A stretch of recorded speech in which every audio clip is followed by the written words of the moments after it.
అందరికీ నమస్కారం మిత్రులారా నామినేషన్స్ ఈ అంటే ఈ సార్వత్రిక ఎన్నికలు 2024 సంబంధించి అసెంబ్లీ పార్లమెంటు హౌసెస్ సంబంధించి నామినేషన్స్ అనేవి నిన్నటి నుంచి ఆల్రెడీ మొదలైనవి. మన వాళ్ళు చాలామంది నామినేషన్స్ ఆల్రెడీ దాంట్లో ఫైలింగ్ కూడా చేస్తున్నారు. అయితే ఇంకా చాలామంది ఈ నామినేషన్స్ పట్ల ఇంత కష్టంగాను, తర్వాత భయంతోనూ, తర్వాత ఈ ఇతర విషయాలతో కొంచెం భయంతో కూడా వాళ్ళు భావించడం జరుగుతుంది. ఇంకా నామినేషన్లో ఏంటంటే మనం ఆల్రెడీ ఒక వీడియో తయారు చేసాము. ఆ వీడియోలో ఏంటంటే నామినేషన్ సంబంధించి ఏం కావాలి, ఎలా ఫైల్ చేయాలనే దాన్ని మనం వివరించాము.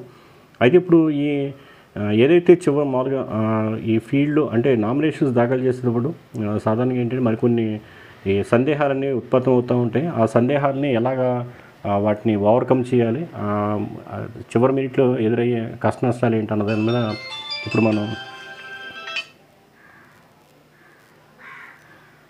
మనం తెలుసుకుందాం. ఇంకా నామినేషన్ సంబంధించి ఫస్ట్ నామినేషన్ పేపర్ కానీ అఫిడవిట్ కానీ, ఈ నామినేషన్ పేపర్ అఫిడవిట్ అనేది ఏంటంటే మీరు ఎవరైనా సరే ఎక్కడున్నా సరే వీళ్ళని ఆన్లైన్లో డౌన్లోడ్ చేసుకోవచ్చు. Election commission of India website నుంచి డౌన్లోడ్ చేసుకోవచ్చు. అలాగే దాంతోపాటు వాళ్ళు అంటే డైరెక్ట్గా గూగుల్లో సెర్చ్ కొట్టి కూడా ఆ నామినేషన్ పేపర్ అసెంబ్లీ ఎలక్షన్ లేదంటే ఫర్ పార్లమెంటు ఎలక్షన్ అని కూడా ఇచ్చి కూడా వాటిని మనం పొందొచ్చు, రిట్రీవ్ చేసుకోవచ్చు. అలాగే అఫిడవిట్ అని కూడా మీరు డైరెక్ట్ గూగుల్లో సెర్చ్ చేసినా మీకు దొరుకుతాయి. ఇంకా అది కాకుండా సువిధ అప్లికేషన్, సువిధ వెబ్సైట్ కూడా ఎలక్షన్ కమిషన్ ఆఫ్ ఇండియా తీసుకొచ్చింది. అందులో కూడా మీరు ఆ నామినేషన్ పేపర్స్ మీరు పొందవచ్చు, అఫిడవిట్ కానీ. అందులో డైరెక్ట్గా మీరు అక్కడే ఎన్రోల్ చేసి డైరెక్ట్గా మీరు మామూలుగా టైప్ చేసిన కాపీని మీరు ప్రింట్అవుట్ కూడా తీసుకోవచ్చు అన్నమాట. ఇంకా ఇవి కాకుండా మనకి ఇంకా సింపుల్ మెథడ్ ఏంటంటే మనకి ఎంఆర్ ఆఫీస్లో మీరు ఎవరైతే ఒక అసెంబ్లీ కాన్స్టిట్యున్సీలో ఉన్నారో ఆ ఏరియాలో ఉన్న ఎంఆర్ ఆఫీస్ కానీ వెళ్తే కనుక అక్కడ మీకు నామినేషన్ పేపర్స్ అనేవి దొరుకుతాయి. ఇంకా నామినేషన్ పేపర్ సంబంధించి ఏంటంటే ఇది నామినేషన్ పేపరు. దీంతో పాటు ఏంటంటే మీకు అఫిడవిట్ కూడా ఇస్తారు. ఇవి కాకుండా మీకు ఇతర ఫామ్స్ కూడా మీకు అవైలబుల్గా ఉంటాయి అన్నమాట, ఇతర ఫామ్స్ కూడా. ఇంకా ఈ ఫామ్స్ ఇవన్నీ కూడా ఏంటంటే అసలు ఏమేమి ఫామ్స్ ఉన్నాయి, ఏంటి, ఎలా ఫిల్ చేయాలి ఏంటన్నది ఇప్పుడు నేను వివరిస్తాను. ఇక నామినేషన్ పేపర్ సంబంధించి ఇది 4 పేజీలు సంబంధించి అంటే 4 పేజెస్ ఉంటుంది. ఇది ఇంగ్లీషు తెలుగులో కూడా ఇచ్చారన్నమాట. ఇది ఫస్ట్ 4 పేజెస్ ఇంగ్లీష్లో ఇచ్చారు, నెక్స్ట్ 4 పేజెస్ తెలుగులో ఇచ్చారు. రెండిట్లో మీరు ఏది ఫిల్ చేసినా సరిపోతుంది. ఫస్ట్ ఏంటంటే నామినేషన్ పేపర్ సంబంధించి ఏంటంటే మీరు first assembly election for the state of Andhra Pradesh అంటే ఆంధ్రప్రదేశ్ అన్నది మీరు రాయాల్సి ఉంటుంది పైన టాప్లోను. ఆ పక్కన మీ ఫోటో కూడా స్టాంప్ సైజ్ ఫోటో అదొకటి పేస్ట్ చేయాల్సి వస్తుంది. ఇంకా తర్వాత ఫస్ట్ పారాగ్రాఫ్ అంతా కూడా ఏంటంటే అంటే ఇది పార్ట్ 1 అని ఉంది. ఇక్కడ పార్ట్ 1లో ఏంటంటే రికగ్నైజ్డ్ పొలిటికల్ పార్టీస్ అన్నవాళ్ళు వారి వివరాలు ఫిల్ చేస్తాయి. రికగ్నైజ్డ్ అంటే ఇదివరకు మీకు చెప్పాను, అదేంటంటే స్టేట్లో అయితే టీడీపీ, వైసీపీ, తర్వాత సెంట్రల్లో అయితే బీజేపీ కానీ, కాంగ్రెస్ కానీ, సిపిఎం కానీ, బీఎస్పీ కానీ, లేదనుకుంటే ఈ పార్టీలు నేషనల్ పార్టీస్కి ఉన్నాయి. అటువంటి ఆ పార్టీల తరఫున నామినేషన్ ఫైల్ చేసే అభ్యర్థులు ఫస్ట్ పారాగ్రాఫ్ ఫిల్ చేస్తారు. మిగతా పార్టీలు కానీ ఇండిపెండెంట్లు వాళ్ళందరూ కూడా ఏంటంటే ఈ సెకండ్ పార్ట్ 2 అని ఉంది ఇందులోను, అంటే సెకండ్ పారాగ్రాఫ్ ఇక్కడి నుంచి ఫిల్ చేయాలి. ఈ పారాగ్రాఫ్లో ఫస్ట్ వచ్చే కాలం ఏంటంటే మీరు ఫిల్ చేసిన కాలం ఏంటంటే మీరు మీ నామినేషన్ని ఎక్కడి నుంచి ఫైల్ చేస్తున్నారు, అంటే ఏ అసెంబ్లీ కానీ ఏ పార్లమెంట్ నియోజకవర్గానికి మీరు ఫైల్ చేస్తున్నారు అన్నది ఫస్ట్ కాలం రాయాలన్నమాట. ఆ ఫస్ట్ బాక్స్లో మీరు డాష్లో ఫిల్ చేయాలి. ఆ తర్వాత ఏంటంటే మీ పేరు, మీ ఫాదర్ పేరు, మీ అడ్రస్సు, ఆ తర్వాత మీరు ఎక్కడ ఏదైతే మీ ఓటర్ ఐడి కలిగి ఉన్నారో ఆ అసెంబ్లీ నియోజకవర్గం, తర్వాత అందులో బూత్, సీరియల్ నెంబరు, ఆ వివరాలు రాయాలి. ఇక సాధారణంగా ఏంటంటే ఈ సీరియల్ నెంబర్ ఇవన్నీ మీకు బూత్లు కానీ సీరియల్ నెంబర్ కానీ మీకు మామూలుగా మీకు ఓటర్ ఐడి మీద ఉంటాయి. లేకపోతే కనుక మీరు ఎలక్ట్రల్ సెర్చ్ అని ఇదివరకు నేను చెప్పాను లాస్ట్ వీడియోలో, ఆ ఎలక్ట్రల్ సెర్చ్లో కనుక కొట్టినట్టుగా మీకు వివరాలు దొరుకుతాయి. ఇది కాకపోతే మీరు ఎంఆర్ ఆఫీస్కి వెళ్ళి కూడా లోకల్ పంచాయతీకి కానీ మీరు వార్డు ఉంటే సచివాలయం కానీ వెళ్ళి కానీ మీరు వివరాలు తీసుకోవచ్చు అక్కడ. లేదనుకుంటే ఎంఆర్ ఆఫీస్కి వెళ్ళినా మీకు వివరాలు దొరుకుతాయి. అందువల్ల దానికోసం పెద్ద టెన్షన్ పడద్దు. ఇంకా ఈ వివరాలు ఫిల్ చేసిన తర్వాత నెక్స్ట్ మీకు ఏంటంటే ప్రపోజల్స్ అనే చాప్టర్ అనేది మొదలైంది. ఇక ప్రపోజల్ సంబంధించి మీకు ఇదివరకు చెప్పాను. ఇదేంటంటే ఎవరైతే మేము అంటే ఏ అభ్యర్థి అయినా సరే other than recognised political parties ఆ నియోజకవర్గం నుంచి కనుక పోటీ చేయాలంటే ఏదో నియోజకవర్గం నుంచి పోటీ చేయాలంటే ఆ నియోజకవర్గం సంబంధించి 10 మంది ఓటర్సు అతన్ని బలపరుస్తూ సైన్ చేయాలన్నమాట. దాన్నే ప్రపోజల్స్ అంటారు. ఈ ప్రపోజల్స్ సంబంధించి ఏంటంటే మీరు చాలా ఏంటంటే అది కొంచెం కష్టమైన విషయం. అదే అట్ ద సేమ్ టైం ఏంటంటే మీరు చాలా సునాయాసంగా కూడా వాళ్ళని ప్రపోజల్స్ అనేవి మీరు గ్యాదర్ చేసుకోవచ్చు. అది ఎలా అంటే మీ చుట్టాలు పట్టాలు మీ ఫ్రెండ్స్ వాళ్ళు ఎవరన్నా మీరు రిక్వెస్ట్ చేసి అడగవచ్చు. ఈ ప్రపోజల్ పెడతాం అనేది అది ఇదేమీ క్రైమ్ కాదు, అది ఎవరికి ఎటువంటి ఇబ్బంది కలగదు. సో ఆ విషయాన్ని మీరు ప్రస్తావిస్తూ మీ సిద్ధాంతాన్ని కానీ మీ భావజాలాన్ని మీ ఉద్దేశాన్ని చెప్పి మీ ప్రపోజల్ మీరు సైన్ చేయమని మీ నామినేషన్ పేపర్ సైన్ చేయమని వాళ్ళు కోరచ్చు, రిక్వెస్టింగ్ కోరచ్చు. చాలామంది ఏంటంటే ఈ లాయర్స్ కానీ లేదనుకుంటే ఈ ప్రజా ఉద్యమాలు పనిచేసేవాళ్ళు లేదనుకుంటే ఈ ట్రేడ్ యూనియన్స్లో ఉండేవాళ్ళు, కమ్యూనిస్ట్ పార్టీస్ లేదా కమ్యూనిస్ట్ సిద్ధాంతాలు సోషలిస్ట్ సిద్ధాంతాలు ఉండేవాళ్ళు, లేదా అంతకుముందు ఈ వార్డు మెంబర్గా ఎమ్మెల్యే ఎంపీగా లేదంటే ఇతర పోటీలకి ఇతర సంస్థలకి పోటీ చేసిన వాళ్ళు లేదనుకుంటే ఇతర ఈ సామాజిక ఉద్యమాలు ఉండేవాళ్ళు ఇలా ఎవరైనా సరే మీకు కోరినట్టు చెప్తారు. ఇలాగే మీ చుట్టాలు పట్టాలు వాళ్ళు కూడా మీరు రిక్వెస్ట్ చేసి వాటిని సైన్ చేయొచ్చు. అసలు మీరు ప్రపోజల్స్ మీద సైన్ చేయాలంటే ఫస్ట్ మీరు చేయాల్సిన పని ఏంటంటే ఎవరైనా అభ్యర్థి ఉన్నారంటే ఏదైనా పర్సన్ ఉన్నారంటే అతను ఓటర్ ఐడియాను ఫస్ట్ మీరు సేకరించాలి. ఓటర్ ఐడి లేకుండా మాత్రం అసలు ప్రపోజల్స్ ముందుకు వెళ్ళొద్దు. ఓటర్ ఐడి సేకరించిన తర్వాత ముందు అతను వివరాలు అనేవి మీరు మొబైల్లో ఎలక్ట్రానిక్ సెర్చ్లో కొట్టండి. ఒకవేళ అది కూడా కష్టమైతే ముందు ఏంటి ఓటర్ ఐడి తీసుకుని ఓటర్ ఐడి అంటే అన్ని వివరాలు అవసరం. అదే ఓటర్ ఐడి జిరాక్స్ కానీ ఇదే అవసరం లేదు. పేపర్ మీద నోట్ చేసుకుని అతను సంతకం తీసుకోండి. సంతకం ఈ నామినేషన్ పేపర్ అతని పేరు రాసి సంతకం తీసుకుని డేట్ వేయండి. ఆ వివరాలు ఏంటంటే ఏదైతే ఐడి తీసుకుంటారో ఐడి అనేది ఏంటంటే మీరు మొబైల్లో కొట్టినా లేదనుకుంటే ఎంఆర్ హౌస్లో కానీ లేదంటే ఇదే చెప్పిన సచివాలయంలో కానీ మా వివరాలు మీకు దొరుకుతాయి. ఆ రకంగా మీరు అది చేయొచ్చు. నెక్స్ట్ ఏంటంటే మీకు పార్ట్ 3 అనే మొదలైంది. అది అందులో ఏంటంటే మీ వయసు తర్వాత మీరు ఏ పార్టీ నుంచి పొలిటికల్ పార్టీ నుంచి మీ ఏ పార్టీ నుంచి పోటీ చేస్తున్నారో ఆ వివరాలు ఉంటాయి. తర్వాత మీ ఎలక్షన్ సింబల్ ఏముంది అంటే మామూలుగా పార్టీస్ ఏదైనా అయితే కనుక వాళ్ళకి సింబల్ అనేది అలాట్ చేస్తారు కనుక వాళ్ళు ఏ సింబల్ అలాట్ చేస్తారనేది రాస్తే మామూలుగా అయితే బీఫామ్ ఇస్తాం కనుక వాళ్ళు ఎటువంటి మెన్షన్ చేయక్కర్లేదు. మామూలుగా మీరు రాయాలనుకుంటే రాయొచ్చు. మామూలుగా మనమైతే మనది రిఫార్మ్స్ పార్టీ ఆఫ్ ఇండియాకి ఎలక్ట్రిక్ పోల్ ఉంది కనుక మేము electric pole symbol is already elected to the party అని రాసాం. జస్ట్ ఏంటంటే వాళ్ళకి గుర్తుండడం కోసం. అది ఇండిపెండెంట్లు అయితే ఏంటంటే వాళ్ళు 3 సింబల్స్ వాళ్ళకి ఆల్రెడీ లిస్ట్ సింబల్స్ ఉంటుంది, అవైలబిలిటీ ఉంటుంది. అక్కడి నుంచి వాళ్ళు నచ్చిన సింబల్స్ 3 సింబల్స్ వాళ్ళు రాయాలి. అయితే ఆ సింబల్స్ ఏంటంటే ఆల్రెడీ ఏదైనా పార్టీకి కానీ ఏదైనా కేటాయింపు జరిగితే చివరి మినిట్లో ఏంటంటే వాటిని మార్చుకోమని వాళ్ళ పోలింగ్ ఎలక్షన్ ఆఫీసర్ అడుగుతారు, రిటర్నింగ్ ఆఫీసర్ అడుగుతారు, వాళ్ళు మార్చుకోవటం జరుగుతుంది అన్నమాట. ఆ తర్వాత క్యాస్ట్ సర్టిఫికేట్ సంబంధించి కాలం అనేది మొదలైంది. క్యాస్ట్ సర్టిఫికేట్ అంటే మీరు ఏదైనా ఏ క్యాస్ట్ అంటే ఎస్సీ ఎస్టీకి సంబంధించి ఏదైనా వర్గానికి చెందిన వాళ్ళు అయితే కనుక తర్వాత అందరూ ఏదైనా సబ్ క్యాస్ట్ ఏదైనా ఉంటే అది రాయాల్సి వస్తుంది. తర్వాత ఆ క్యాస్ట్ అనేది ఏ ఏరియాలో ఉంది రాష్ట్రంలో కొన్ని క్యాస్ట్లు ఏంటంటే కొన్ని ఏరియాకే లిమిటెడ్గా ఉంటాయి అన్నమాట. కొన్ని క్యాస్ట్లు అంటే ప్రివిలెంట్గా మొత్తం ఎక్కువ ఏరియాకి ఉంటాయి, రాష్ట్రం అంతా దేశం అంతా ఉంటాయి. కొన్ని క్యాస్ట్లు పర్టికులర్ ఏరియాలు ఉంటాయి, వాళ్ళు ఎస్సీ ఎస్టీ కేటగిరీ అయినప్పటికీ సో కొన్ని ఏరియాలు ఉంటాయి, అవి రాయాలి. ఇవి రాసిన తర్వాత మీరు సైన్ చేసి మీరు ఇక్కడ డేట్ వేసి సైన్ చేయాలన్నమాట. డేట్ వేసి ఇక్కడ ఏంటంటే ఇక్కడ ఆంధ్రప్రదేశ్ ఇక్కడ ఏంటంటే మీరు ఏదైనా ఒక అసెంబ్లీ కానీ పార్లమెంట్ కానీ ఏదైనా ఎన్నికలు జరిగినప్పుడు ఎవరైనా అభ్యర్థి అన్నవాళ్ళు ఏదైనా పౌరుడు అన్నవాళ్ళు 2 కాన్స్టిట్యున్సీలో అత్యధికంగా అతను పోటీ చేయొచ్చు. అలా కాకుండా అతను ఎక్కువ కాన్స్టిట్యున్సీలకు పోటీ చేసే అర్హత లేదు. ఇప్పుడు ఒకేసారి బై ఎలక్షన్ కూడా జరిగినప్పుడు కూడా అతను 2 కాన్స్టిట్యున్సీలో చేయాలి. అంటే బై ఎలక్షన్ అసెంబ్లీ పార్లమెంటు తర్వాత బై ఎలక్షన్స్ కూడా ఒకేసారి వచ్చినప్పుడు కూడా ఆ 2 ఎలక్షన్స్కి అతనికి అనుమతి ఉన్నట్టుంది. ఏదైనప్పటికీ ఏంటంటే దాన్ని ధృవీకరిస్తూ దాన్ని మీరు డిక్లేర్ చేస్తూ మీరు ఇక్కడ సంతకం పెట్టాలి, తర్వాత డేట్ వేయాలి. ఇంకా ఇది అయిపోయిన తర్వాత మీకు ఇది నెక్స్ట్ ఇంకోటి మొదలైందన్నమాట. ఇది పార్ట్ 3A అని పేరు మీద మొదలైంది. ఇందులో ఏంటంటే మీరు ఏదైనా క్రిమినల్ కేసులు ఉన్నాయి మీ మీద, తర్వాత ఏదైనా ఎక్కడైనా మీరు ఏమైనా కన్విక్ట్ అయ్యారా, లేదనుకుంటే మీరు రాష్ట్రపతి ధృవీకరణ మీద రాష్ట్రపతి ఉత్తర్వుల ద్వారా కానీ లేదా ఎలక్షన్ కమిషన్ ఉత్తర్వుల ద్వారా కానీ ఎప్పుడైనా డిస్క్వాలిఫై అయ్యారా, లేదనుకుంటే ఈ గవర్నమెంట్ సంబంధించి ఏదైనా షేర్స్ ఏమైనా కలిగి ఉన్నారా, లేదంటే పదవులు ఏమైనా ఉన్నారా గవర్నమెంట్ పదవుల్లోనూ, ఇలాంటి వివరాలు ఇలాంటి కొన్ని కాలమ్స్ ఉన్నాయి ఇందులోనూ. ఆ వివరాలు ఇక్కడ మీరు రాయాలి. అయితే మనం సాధారణంగా ఏంటంటే చాలామందికి ఇటువంటి ఉండకపోవచ్చు. ఒకసారి ఎవరైనా అటువంటి ఉన్నవాళ్ళు అయితే ఒకసారి చదవండి. మ్యాక్సిమం మెంబర్స్కి ఇటువంటి ఇవేం వర్తించవు. సో నేనైతే ఏంటంటే ఇది అన్నీ నో ఎస్ నో అన్న చోట నో పెట్టాను, అన్ని నిల్లు పెట్టాను అనమాట. మిగతా అన్నీ కూడా మీరు ఒకసారి చదివి అవసరమైతే చూడొచ్చు. ఇవి సాధారణంగా ఇవి వర్తించు. ఇంకా ఇదేనా ఒకవేళ చదవటంలో మీకు ఏమైనా ఇబ్బంది అయితే అర్థం చేసుకోవడంలో మీకు వెనకాల తెలుగు పార్ట్ కూడా ఉంది కనుక తెలుగు పార్ట్ని మీరు తీసుకుని అక్కడి నుంచి మీరు దాన్ని ముందుకు తీసుకెళ్ళచ్చు అన్నమాట. ఇంకా ఇది అయిపోయిన తర్వాత మళ్ళీ మీరు చివరిగా సంతకం పెట్టి ఈ పార్ట్కి సంబంధించి దీన్ని డేట్ వేసి మీ ప్లేసు డేట్ వేసి సంతకం పెట్టాలి.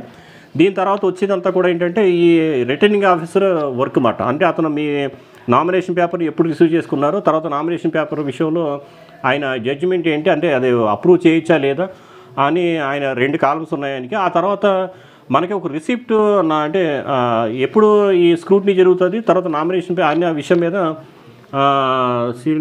అదే అంటే నామినేషన్ పేపర్ సీరియల్ నెంబర్ అంటే మనం అంటే ఆయనకి నామినేషన్ పేపర్స్ రోజు వస్తూ ఉంటాయి కదా. సో ఆ రోజులో మన నామినేషన్ ఎన్నో నామినేషన్ అన్నదే అది కాలం ఉంది. ఆ తర్వాత మన వివరాలు మామూలుగా ఎక్కడి నుంచి పోటీ చేస్తున్నామో ఇవన్నీ కొంచెం చిన్న మైనర్ ఉన్నాయి. ఆ తర్వాత డేట్ ఇస్తారు, ఈ రిసిప్ట్ మనకి చింపిస్తారన్నమాట. అంటే మనకి స్క్రూటినీ ఎప్పుడు జరుగుతుంది అంటే అది మెన్షన్ చేస్తూ మనకి అది ఇది ఇస్తారన్నమాట. దీంతో ఈ అప్లికేషన్ ఫామ్ అనేది అంటే నామినేషన్ ఫామ్ అనేది ఇది తెలుగు పార్ట్. ఇది మీరు ఒక తెలుగు కానీ ఇంగ్లీష్ కానీ చేయొచ్చు.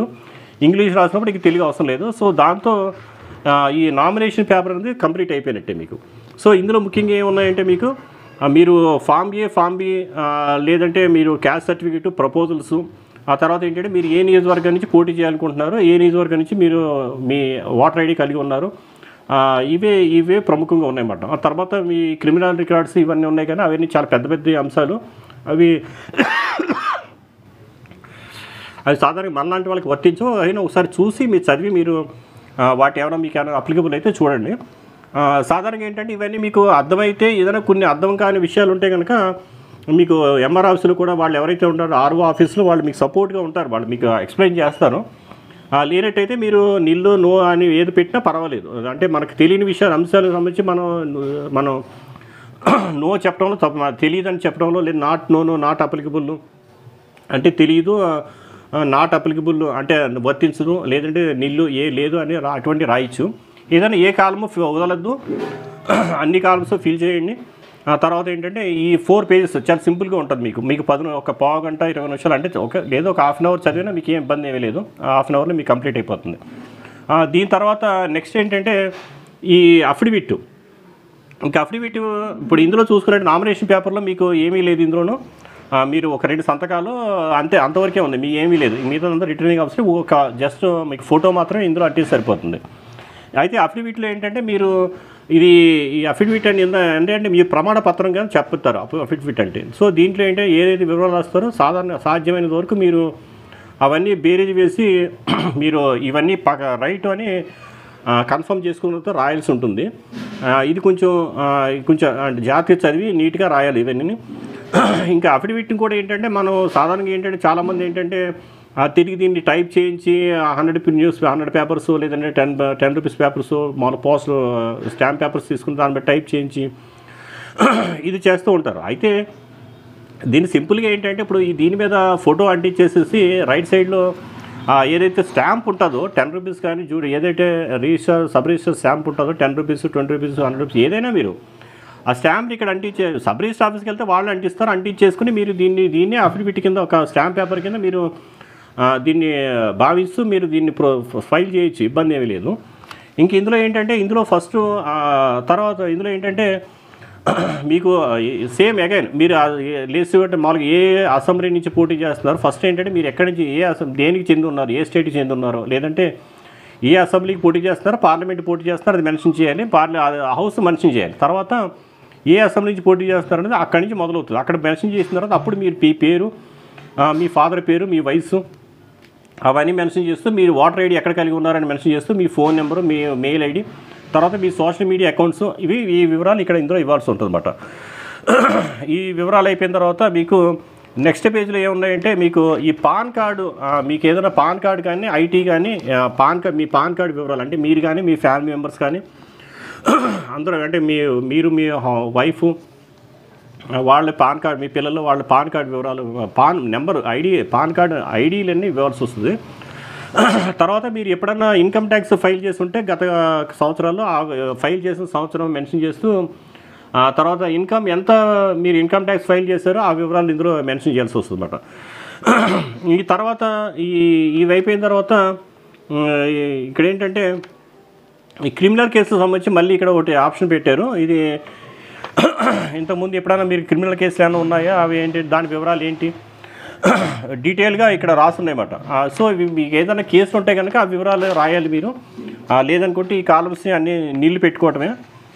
తర్వాత వాటి స్టేజ్ ఏ స్టేజ్లో ఉన్నాయా, ఏ కేసు ఏ స్టేజ్లో ఉన్నాయి, ఈ వివరాలు రాయాలి. తర్వాత ఇది అయిపోయిన తర్వాత మీకున్న ఆస్తుపాస్తులు మూబుల్లో ఇమ్మూబుల్ అంటే క్యాష్ కానీ, మామూలు గోల్డ్ కానీ, వెహికల్స్ కానీ, లేదనుకుంటే ఈ మామూలుగా బాండ్స్ కానీ, డిబెంచర్స్ కానీ, ఎలా అంటే ఒక చోట నుంచి ఒక చోటకి పత్రాలు, ఎన్ఎస్ఎస్ పత్రాలు అని ఇటువంటి అంటే సింపుల్గా క్యారీ చేయగలిగిన వాటిని మూవబుల్ అంటారు. అలా కాకుండా స్థిరాస్తులు అంటే ఏంటంటే ఒక చోట నుంచి ఒక చోట క్యారీ చేయలేని హౌస్లు కానీ, ల్యాండ్స్ కానీ ఇటువంటి వాటిని ఇమ్మూవబుల్ అంటారు అన్నమాట. సో మూవబుల్లో ఏమేమి ఉన్నాయి, మీకు క్యాష్ ఉందా, ఇవన్నీ కూడా మీ పేరు మీద కానీ మీ ఫ్యామిలీ మెంబర్స్లో ఎవరి పేరు మీద ఉన్నట్టయితే అవన్నీ కూడా మెన్షన్ చేయాల్సి ఉంటుంది. ఇమ్మూవబుల్ ఇవన్నీ కూడా మీకు ఏదైనా వర్తిస్తే మామూలుగా మీరు అక్కడ రాయండి. ఏదో టెన్షన్ భయపడక్కర్లేదు. ఏదున్నా మనకు ఉన్నట్టే రాయిస్తాం, అంతేగా లేని రైట్ కదా. అందులో మనకు కోటీశ్వరులు, అపర కోటీశ్వరులు ఉంటారు, గట్టికి పేదలు ఉంటారు, ఏమీ లేని వాళ్ళు కూడా ఉంటారు. అందువల్ల ఏంటి, దాని గురించి మీకు ఉన్నది ఏదో వాస్తవంగా రాయండి. ఈ మూవబుల్ తర్వాత వీటిని మళ్ళీ మూవబుల్ అంతా అయిపోయిన తర్వాత దానికి మళ్ళీ మీరు కౌంటింగ్ టోటల్స్ వేయాల్సి ఉంటుంది. ఆ తర్వాత నెక్స్ట్ ఇమ్మూవబుల్ వస్తాయి. ఇమ్మూవబుల్ అంటే ఈ అసెట్స్, పాస్తులు అంటే వాళ్ళగా ఈ కమర్షియల్ బిల్డింగ్స్ కానీ, రెసిడెన్షియల్ బిల్డింగ్స్, అగ్రికల్చర్ ల్యాండ్స్, వీటి వివరాలు ఉంటాయి అన్నమాట. ఇందులో ఏంటంటే లొకేషన్, సర్వే నెంబర్స్ కూడా ఇవ్వాల్సి వస్తుంది, ఏరియా ఆఫ్ ఎక్స్టెంట్, వాటి ప్రైజులు, ఇన్హెరిటెడ్ ప్రాపర్టీ లేదంటే మీరు పర్చేజ్ చేసింటే అది అప్పుడు ఎంత పర్చేజ్ చేస్తారు, కొత్తగా ఎంత ఉండొచ్చు, ఇవన్నీ కూడా ఇవి రాయాలి. ఇవన్నీ ఏంటంటే మీరు పెద్దగా లాయర్ అవసరం లేదు, మీరు సొంతంగా కూడా రాసేయచ్చు, పెద్ద విషయం లేదు. ఇది సిన్సియర్గా రాసేయండి, ఇందులో ఏమీ లేదు. ఎక్కడైనా చిన్నపాటి లోటుపాట్లు వచ్చినా సరే ఎవరో కూడా మిమ్మల్ని అంత క్వశ్చన్ చేసేది ఏమీ లేదు. మ్యాక్సిమం ఏంటంటే మీరు సిన్సియర్గా రాయటానికి ట్రై చేయండి. ఏదైనా చిన్నవి ఉంటే కనుక మనమే కావాలి చేసి తప్పులు కాకుండా చిన్న మామూలుగా మనకు తెలియకుండా జరిగే తప్పుల విషయంలో ఎవరో కూడా ఏమనరు. సాధారణంగా ఏంటంటే లో ప్రైజ్ విషయాల్లో అటువంటి ఇబ్బంది ఏమి ఉండదు. తర్వాత ఈ రెసిడెన్షియల్ బిల్డింగ్స్ ఆ కాలమ్స్ ఉంటే ఒకసారి చూసి మీరు రాయొచ్చు, ఇబ్బంది ఏమీ లేదు.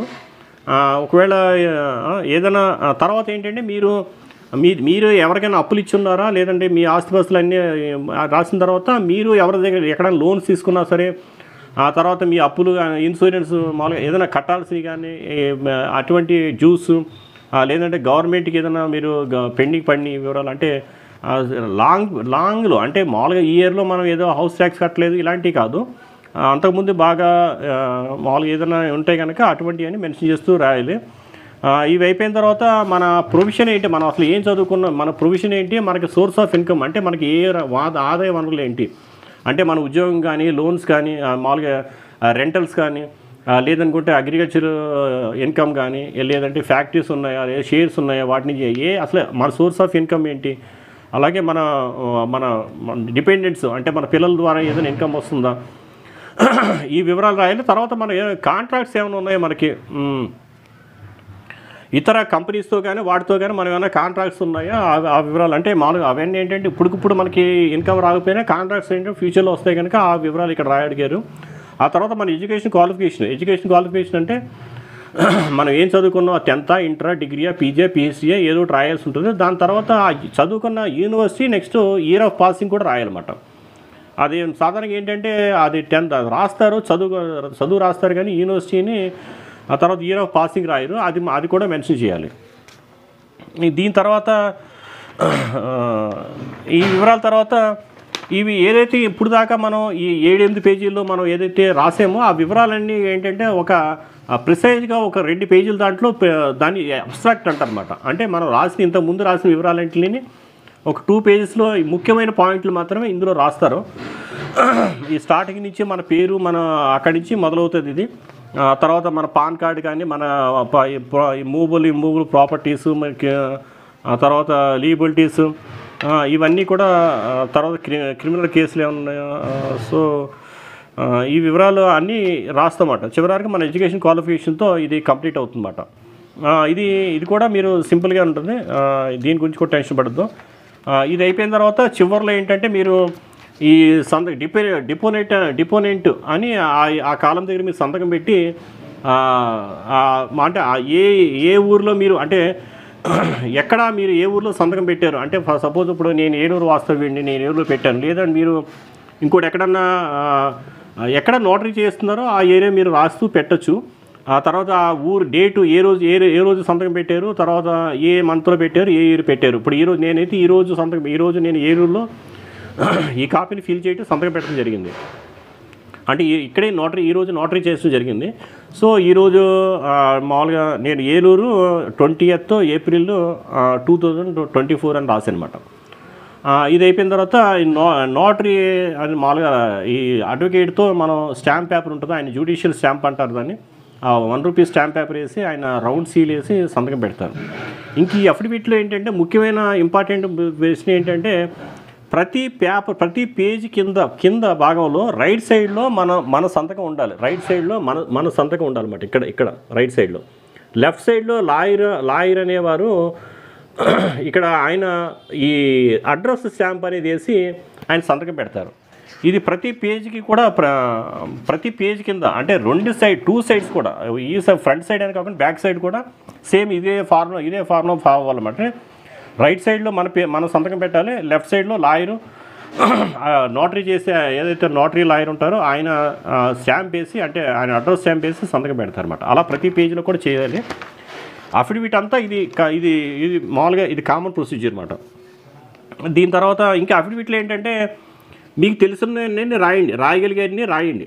ఏదన్నా ఏ కాలం అన్నా కనుక మీరు ఒకవేళ అర్థం కాకపోయినా లేదంటే దానికి సంబంధించిన సమాచారం లేదనుకున్నా సరే, లేదంటే ఇప్పుడు దొరకదు అనుకున్నా సరే, అక్కడ ఏంటంటే మీరు ఖాళీగా వదలకుండా నిల్లో నాట్ అప్లికబుల్లో నాట్ నోను అంటే నిల్ అంటే లేదు, ఏమీ లేదు, నిల్ అంటే లేదు, నాట్ నోన్ అంటే తెలియదు, నాట్ అప్లికబుల్ అంటే వర్తించదు. అలాగే తెలుగులో కానీ ఇంగ్లీష్లో కానీ మీరు ప్రతి కాలంలో కూడా రాయండి, ఏది వదలద్దు.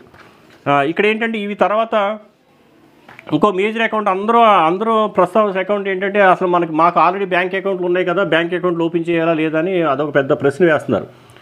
ఎలక్షన్కి మీరు ఏ నామినేషన్ ఫైల్ చేసినా సరే అది ఆ నామినేషన్ ఫామ్తో పాటు ఒక కొత్త అకౌంట్ అనేది ఓపెన్ చేసి ఆ అకౌంట్ అనేది మీరు ఒక పేపర్ ఇస్తారన్నమాట. ఆ పేపర్లో మీరు ఆ అకౌంట్ డీటెయిల్స్ అనేవి రాసి అందులో మీరు మెన్షన్ చేస్తూ మీరు ఈ పేపర్ అనేది సబ్మిట్ చేయాలన్నమాట. ఈ పేపర్ ఎలక్షన్ కమిషన్ ఇస్తారు, మామూలుగా వాళ్ళే ఇస్తారు, రిటర్నింగ్ ఆఫీసర్ ఇస్తారన్నమాట.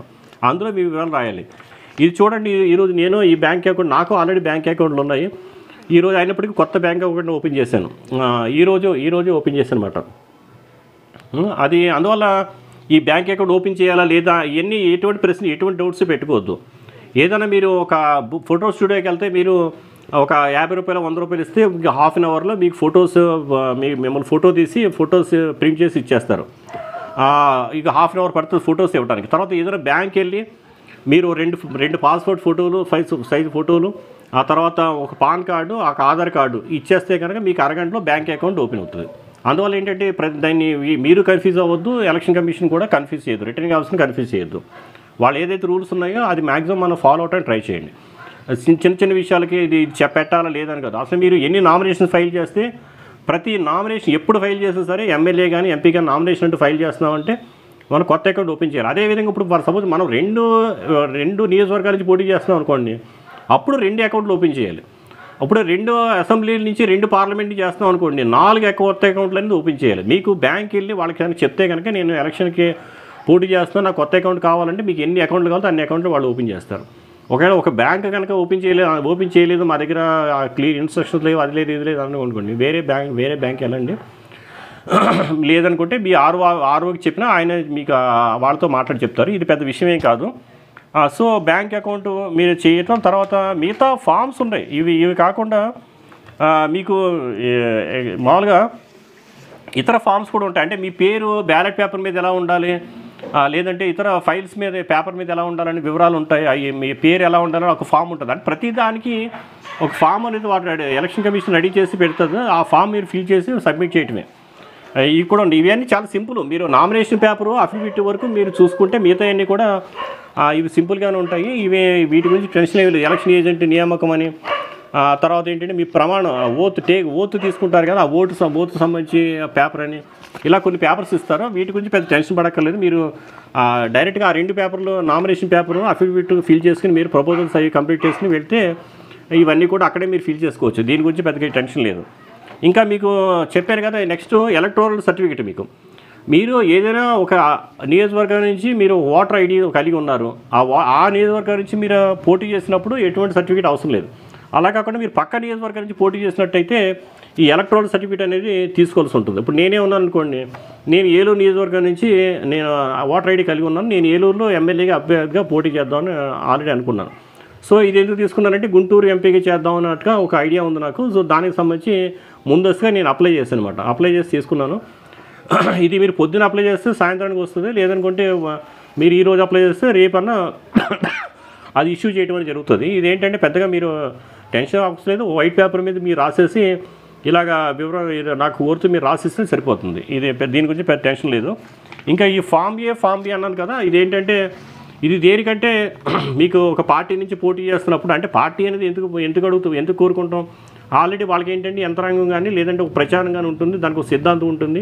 అవేంటంటే ఆల్రెడీ కట్టిన ఇంట్లో మనం రెంటల్కి వెళ్తాం లాంటిది పార్టీ అన్నది. అంటే వాళ్ళతో అసోసియేట్ అంటే ఒక ప్లాట్ఫామ్ని ఉపయోగించుకునే కార్యక్రమం అది. సో ఇప్పుడు అటువంటి ప్లాట్ఫామ్కి సంబంధించి ఇది మన పార్టీ తరఫున పోటీ చేయాలంటే ఈ ఫామ్ బి కంపల్సరీ వాళ్ళ నుంచి ఆ పార్టీ నుంచి తీసుకోవాలి మనం. చివరి ఇదేంటంటే నామినేషన్ ఎప్పుడు ఫైల్ చేసినా చివరి రోజు వరకు కూడా ఈ ఫామ్ బి అనేది మనం ఇచ్చే అవకాశం ఉంది. అంటే ఈరోజు ఫైల్ చేస్తే ఈరోజు ఇవ్వక్కర్లేదు. మీరు ఆ పార్టీ పేరు మెన్షన్ చేసి మీరు చివరి రోజులో నామినేషన్ అంటే 25వ తారీఖు వరకు ఎప్పుడైనా ఇవ్వచ్చు. ఇది ఫామ్ బి అది మీరు పార్టీ వాళ్ళే చూసుకుంటారు, మీరే ఇబ్బంది అవ్వక్కర్లేదు. మీరు వాళ్ళకి అడ్రస్సు ఇతర వివరాలు కనుక ఇచ్చినట్టు అప్లికేషన్ అవి ఇచ్చినట్టు వాళ్ళే చూసుకుంటారు. సో మిత్రులారా, ఇందులో పెద్ద టెన్షన్ పడాల్సింది ఏమీ లేదు. కొంచెం మీరు కూల్గా ఈ అప్లికేషన్ కూడా మీరు 1 hour 2 hours కూల్గా కూర్చుని లేదంటే ఒక 3 hours మీరు పూర్తి చేయొచ్చు. ఆ తర్వాత మిగతా డాక్యుమెంట్లు ఏవైతే ఉన్నాయో అవన్నీ కూడా ప్రతిదీ కూడా ఏంటంటే కొంచెం అటెంప్టివ్గా పెట్టుకుని కొంచెం ఆలోచనతో చేసుకుంటే ప్రతి డాక్యుమెంట్ కూడా మీరు సంపాదించుకోవచ్చు. ఒక అరగంట కన్నా ఏ డాక్యుమెంట్ సంపాదించడానికి కూడా బ్యాంక్ అకౌంట్ కానీ లేదనుకుంటే ఏది అసలు మీరు ఫొటోస్ కానీ ఎలక్ట్రానిక్ సర్టిఫికేట్ కానీ ఏది కూడా పెద్ద ఏది టెన్షన్ పడక్కలేదు.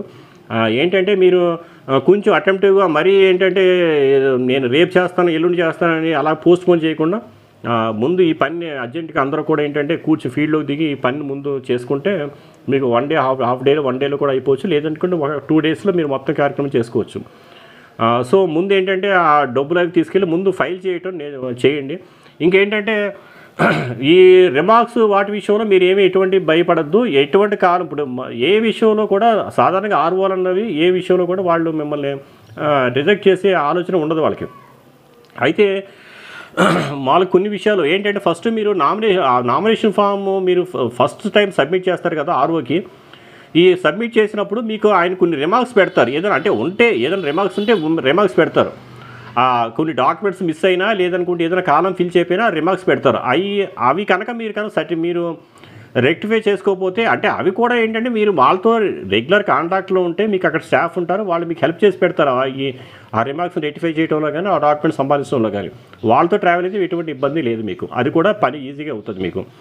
ఒకవేళ అది చేయకపోతే కనుక మీరు నామినేషన్ ఫామ్ అనేది రిజెక్ట్ అవుతుంది. ఆ తర్వాత ఏదైనా అబ్నార్మాలిటీస్ అంటే మీరు మామూలుగా మీ అంతటా మీరు కొన్ని కాలమ్స్ వదిలేయటం అంటే మీరు విల్ఫుల్గా ఏదైనా చెప్పినప్పుడు కూడా వినకుండా ఏదైనా చేసినప్పుడు అటువంటి విషయాల్లో మీకు జరుగుతుంది. మిగతా ఇంకా మీరు స్పెల్లింగ్ మిస్టేక్స్ కానీ లేదనుకుంటే ఇన్ఫర్మేషన్ లేక ఏదైనా చిన్న కాలమ్స్ వదిలేయటం కానీ లేదనుకుంటే ఏదైనా చిన్న ఏదైనా ఉంటే కనుక అటువంటి విషయంలో ఇబ్బంది ఏమి ఉండదు. ఒకటి గుర్తుపెట్టుకోండి, మామూలుగా ఆర్ఓలకి ఒక నామినేషన్ ఫామ్ రిజెక్ట్ చేసే అధికారం ఎంతైతే ఉంటుందో ఆ నామినేషన్ ఫామ్ అనేది ఓకే చేసుకునే అంత అధికారం అభ్యర్థులు కూడా ఉంటుందన్నమాట. అందువల్ల అభ్యర్థులు కూడా చాలా రైట్స్ ఉంటాయి. ఆర్ఓలు ఏంటంటే అంత ఈజీగా వాళ్ళు రిజెక్ట్ చేయరాళ్ళు. వాళ్ళు కూడా అదేంటంటే మనం చాలా కోఆపరేటివ్గా ఉంటారు. వాళ్ళు ఏంటంటే కొంచెం వాళ్ళని మనం రిక్వెస్ట్ చేసుకుంటూ మన జాతీయ సమాచారం కొంచెం మనం సిన్సియర్గా వాళ్ళతో కూర్చుంటే కనుక మన చేయలకి సాయం అంతా చేస్తారు వాళ్ళు. ఒకవేళ అంతకే మనకి ఏదైనా ఎక్కడైనా సరే ఏదైనా ఇబ్బంది ఎదురైతే కనుక మనం డిస్ట్రిక్ట్ కలెక్టర్ని అప్రోచ్ అవ్వచ్చు, chief election commissioner and electoral commissioner approach అవ్వచ్చు, చీఫ్ ఎలక్షన్ కమిషనర్ కూడా అప్రోచ్ అవ్వచ్చు, లేదనుకుంటే కోర్టు కూడా వెళ్ళచ్చు. అయితే ఆ పరిస్థితి మాత్రం తెచ్చుకోవద్దు. ఎందుకంటే లోకల్ కానీ మీకు అన్ని రకాల హెల్ప్ ఆర్ఓ వాళ్ళు చేసి పెడతారు. మీకు ఎక్కడ ఎంఆర్ఓలు ఉంటారు, వాళ్ళందరూ మీకు సమాచారం ఇస్తారు. అయితే కొంచెం ఇప్పటికైనా చాలామంది ఏంటంటే ఇంకా నెగ్లిజెంట్గా ఉంటాం. అంటే భయం వల్ల కానీ లేదనుకుంటే కష్టంగా అనిపించి భయం వల్ల లేదైతే ఇంకా అది ఎవరు ఎలా చేయాలో తెలియక అలా అర్థం కాక ఇలాగ ఏదైనా ఉంటే కనుక అటువంటి వాటిని మనం క్షమించవచ్చు. అలా కాకుండా ఇంకా టైం ఉంది కదా మనం చేద్దాం కదా అని లేదా అనుకునే వాళ్ళైతే తొందరపడండి. ఇదేమీ అంత ఆషామాషి కాదు. అనవసరంగా ఏంటంటే రేపొద్దున్న చివరి మినిట్లో మన చేసి అది రిజెక్ట్ అయ్యి తర్వాత బాధపడే కన్నా ఒక 2 రోజులు మీరు కేటాయించినట్టయితే మీకు అందరూ కూడా సపోర్ట్ చేస్తారు. ఇంకేదైనా సమాచారం కానీ డౌట్స్ కానీ ఉంటే మన వీడియో చూడొచ్చు, మాకు కూడా కాంటాక్ట్ చేయొచ్చు. మేము కూడా మీకు ఎవరైనా ఏ పార్టీ అయినా ఎవరైనా మీరు చేయగల సాయం మేము చేసి పెడతాం. సమాచారం ఇవ్వడంలో ఒకళ్ళకి నామినేషన్ ముందుకెళ్తే అదంతా కూడా సమాజం ముందుకెళ్తాంలో భాగమే కనుక మాకు వేవ్ చేస్తాము. ఇంకా మన రిఫార్మ్స్ పార్టీ ఆఫ్ ఇండియా మన సంస్కరణ పార్టీ తరఫున ఎవరైతే అభ్యర్థులు ఉన్నారో వాళ్ళు కొంతమంది వాళ్ళు ఇంకా దీన్ని సరిగ్గా అర్థం చేసుకోవడంలో కానీ లేదంటే ఆ పద్ధతి ఫాలో అవటంలో కానీ వాళ్ళు కూడా కొంతమంది వెనుకబడి ఉన్నారు, ఇబ్బందులు ఎదురవుతున్నారు. వాళ్ళు ఏంటంటే ఈ వీడియోని చూడండి, మీరు కొంచెం మీరేంటంటే మమ్మల్ని సంప్రదించండి, లేదనుకుంటే మేము చెప్పిందన్న వినండి, లేదనుకుంటే ఎంఆర్ ఆఫీస్లోనే కూర్చోండి. అక్కడి నుంచి వెళ్ళిపోయి మీరు బయట తిరుగుతూ మీరు పనులు అవ్వాలంటే మాత్రం అందరూ కూడా సక్సెస్ఫుల్గా నామినేషన్ ఫైల్ చేయాలని, అందరూ కూడా ఒక అభ్యర్థిగా వాళ్ళు గుర్తింపు ఏదైతే సర్టిఫికేట్ ఉంటుందో అది తెచ్చుకునే వాళ్ళని కూడా మన ప్రచారంలోకి వెళ్ళాలని అందరికీ కూడా నేను ఆల్ ది బెస్ట్ చెప్తున్నాను. ఇంకా దీనికి సంబంధించి ఎలక్షన్ సంబంధించి మిగతా కూడా అనేక అంశాల మీద మనం ఎప్పటికప్పుడు వీడియోలు చేసి అందరికీ సమాచారం కానీ అవగాహన కల్పిస్తూ ఉంటామని, అందువల్ల మన ఛానల్స్ అన్నీ కూడా సబ్స్క్రైబ్ చేసుకుని దాన్ని ఫాలో అవుతూ ఉండాలని కోరుకుంటున్నాను. థ్యాంక్ యూ, ధన్యవాదాలు.